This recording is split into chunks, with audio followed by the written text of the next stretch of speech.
கிருஷ்ணகிரி மாவட்டம் ராயக்கோட்டை பக்கத்துல உள்ள காட்டுச்செட்டிப்பட்டி கிராமத்துல கிணத்துல மான் ஒண்ணு தவறி விழுந்துருச்சுன்னு சொல்லி நம்மள உதவிக்கு கூப்பிட்டாங்க. அங்க போய் பார்த்தா கிணறா அது எங்க இருக்குன்னு தேடி கண்டுபிடிக்கிற அளவுக்கு அந்த கிணத்தை சுத்தி செடி கொடி வளர்ந்து முழுவதும் மூடி இருந்துச்சுங்க. அதுக்குள்ள மான் விழுந்ததை எப்படித்தான் பார்த்தாங்கன்னே தெரியல. உடனே நம்ம வீரர் ஒருவர் கயிறை பிடிச்சு மிக கவனமா உள்ள இறங்கி போனாரு. போகும்போதே செடி கொடிகளை உடைச்சு விட்டு பாதையை ஏற்படுத்தி விட்டுக்கிட்டே தாங்க போனாரு.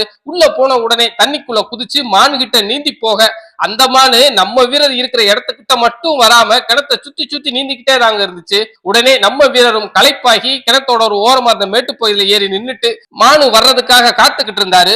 மானும் அப்படியே சுத்தி சுத்தி நீந்திக்கிட்டே கொஞ்ச நேரத்திலேயே அதுவும் வேகத்தை குறைச்சு மெதுவா நீந்தி நம்ம வீரர் நிக்கிற மேட்டு பகுதி பக்கமா வர ஏற்கனவே தயாரா இருந்த நம்ம வீரர் டக்குன்னு அந்த மானோட முன்னங்கால்களை பிடிச்சிட்டாருங்க.